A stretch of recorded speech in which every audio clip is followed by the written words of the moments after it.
Hello friends, welcome back to my channel. आज हम पढ़ने वाले हैं क्लास सेकंड पलक हिंदी पाठमाला का 7th चैप्टर जो है स्वच्छ पर्यावरण। इस चैप्टर को रीड करेंगे। सबसे पहले हम इस चैप्टर का पाठ परिचय पढ़ लेते हैं। पाठ में पर्यावरण की देखभाल करने और लोगों में जागरूकता फैलाने के लिए प्रेरित किया गया है। हमें अपने आसपास गंदगी नहीं फैलानी चाहिए। सिया दूसरी कक्षा में पढ़ती थी। वह आज परेशान थी। वह घर के बाहर बगीचे में टहल रही थी। मैडम अनु ने उसे पर्यावरण पर लेख लिखने को कहा था। पर्यावरण क्या है ये उसे समझ नहीं आ रहा था। इतने में उसे एक गिलहरी दिखाई दी। उसने गिलहरी से पूछा, गिल्लू क्या तुम जानती हो पर्यावरण क्या है? गिल्लू ने सिर हिलाकर कहा, नहीं मैं नहीं जानती। इतना कहती वह फुदकते हुए पेड़ पर चल गई। फिर सिया ने तालाब की मछलियों से पूछा, मछली रानी क्या तुम मुझे पर्यावरण के बारे में बता सकती हो? मछलियों ने कहा, नहीं हमें नहीं पता। पेड़ पर बैठी चींची करती चिड़िया ने भी इनकार कर दिया। कोई भी सिया की मदद नहीं कर पा रहा था। उसकी आंखों में पानी आ गया। दूर बैठा एक बूढ़ा तोता बड़ी देर से ये सब देख रहा था। उसने पहल की। वह बोला, सिया तुम परेशान मत हो, मैं तुम्हें बताऊंगा कि पर्यावरण क्या है। जो भी तुम अपने आसपास देख रही हो यही पर्यावरण है। जल, वायु, भूमि, पेड़ पौधे, जीव जंतु और हम सब पर्यावरण का हिस्सा हैं। तोताराम, ये सब हमारे जीवन के लिए क्यों ज़रूरी है? सिया ने पूछा। तोते ने उत्तर दिया, हरे भरे पेड़, साफ पानी और शुद्ध हवा हमें जीवन देते हैं। इस कारण इनका ध्यान रखना अति आवश्यक है। सिया बोली, क्या कुछ लोग हमारे पर्यावरण को खराब कर रहे हैं? तोता कहने लगा, लोग अपने स्वार्थ के लिए पेड़ काट रहे हैं, नदियों और तालाबों में कचरा फेंक रहे हैं। फैक्ट्री के धुएं से हवा दूषित हो रही है। इन सब से हमारी सेहत पर बुरा असर पड़ रहा है। तोताराम, हम बच्चे इस पर्यावरण की देखभाल कैसे कर सकते हैं? सबसे पहले तुम लोगों को पर्यावरण की देखभाल करने का दृढ़ निश्चय करना होगा। दूसरा तुम बच्चों को लोगों में जागरूकता फैलानी होगी और उन्हें समझाना होगा कि वह पर्यावरण की देखभाल करें। तोताराम ने कहा, धन्यवाद तोताराम।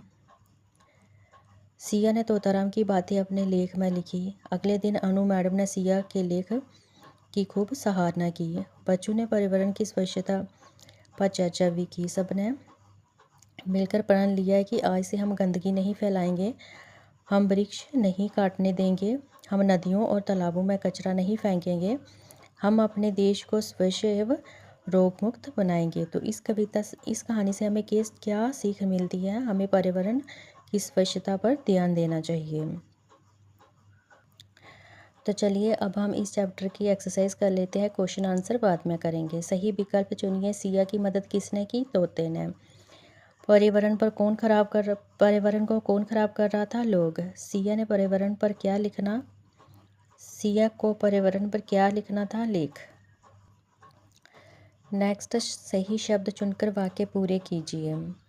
ये आपको बॉक्स में शब्द दिए गए हैं, यहीं से आपने रिक्त स्थान भरने हैं। सिया परेशान थी। उसे एक गिलहरी दिखाई दी। सिया की आंखों में पानी आ गया। हवा दूषित हो रही है। लोग स्वार्थ के लिए पेड़ काट रहे हैं। किसने कहा? नेक्स्ट आपका है, ये जो लाइनें दी गई हैं ये किसने कही थी? नहीं मैं नहीं जानती, ये किसने कहा था? गिलहरी ने। सिया तुम परेशान मत हो, ये किसने कहा था? तोते ने। कुछ लोग पर्यावरण को खराब कर रहे हैं, ये किसने कहा? सिया ने। हम वृक्ष नहीं काटने देंगे, ये बच्चों ने कहा। आज से हम गंदगी नहीं फैलाएंगे, ये वाक्य भी बच्चों ने कहा था। नेक्स्ट देखिए, व्याकरण और भाषा। समान अर्थ वाले शब्द पर गोला लगाइए। घर को जैसे ग्रह दिया हुआ है, पेड़, वृक्ष, जल, पानी, भूमि, धरती। बड़ी की मात्रा लगाकर नए शब्द बनाने हैं, जैसे बाहर, बहारी, बगीचा, बगीची, बुरा, बुरी, परेशान, परेशानी, हरा, हरी, उदास, उदासी। कौन कहाँ रहता है बताइए। अब गिलहरी कहाँ रहती है? पेड़ पर। चिड़िया कहाँ रहती है? घोंसले में। मछली कहाँ रहती है? पानी में। और बच्चे कहाँ रहेंगे? घर पर। नेक्स्ट आपके मौखिक प्रश्न देख लीजिए। अनु मैडम ने किस विषय पर लेख लिखने के लिए कहा था? अनु मैडम ने पर्यावरण विषय पर लेख लिखने के लिए कहा था। गिल्लू किसका नाम था? गिल्लू गिलहरी का नाम था। पर्यावरण का हिस्सा क्या क्या है? बाजू, जल, भूमि, पेड़ पौधे, जीव जंतु और हम सब पर्यावरण का हिस्सा हैं। हमें जीवन कौन देता है? हरे भरे पेड़, साफ पानी और शुद्ध हवा हमें जीवन देते हैं।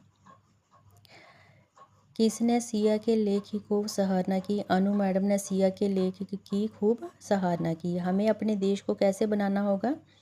हमें अपने देश को स्वच्छ एवं रोगमुक्त बनाना होगा। सिया कहाँ टहल रही थी? सिया बगीचे में टहल रही थी। मैडम ने सिया को किस पर लेख लिखने के लिए कहा? मैडम ने सिया को पर्यावरण पर लेख लिखने के लिए कहा। पर्यावरण किसे कहते हैं? हमारे आसपास की सभी चीज़ें जैसे बाजू, जल, भूमि, पेड़ पौधे और जीव जंतु पर्यावरण कहलाते हैं। लोग पेड़ क्यों काट रहे हैं? लोग अपने स्वार्थ के लिए पेड़ काट रहे हैं। पर्यावरण का हिस्सा कौन कौन है? बाजू, जल, भूमि, पेड़ पौधे, जीव जंतु और हम सब पर्यावरण का हिस्सा ही हैं। हमें जीवन कौन देता है? हरे भरे पेड़, साफ पानी और शुद्ध हवा हमें जीवन देते हैं। हवा दूषित कैसे हो रही है? फैक्ट्रियों के धुएं से हवा दूषित हो रही है। बच्चों ने किस पर चर्चा की? बच्चों ने पर्यावरण की स्वच्छता पर चर्चा की। तो ये थे आपके इस चैप्टर के क्वेश्चन आंसर। तो बच्चों ये था आपका 7th चैप्टर स्वच्छ पर्यावरण। अगर आप चैनल पर नए हैं तो चैनल को सब्सक्राइब कर लीजिए और वीडियो को लाइक करना ना भूलें। तो चलिए अब हम मिलते हैं अपनी नेक्स्ट वीडियो में।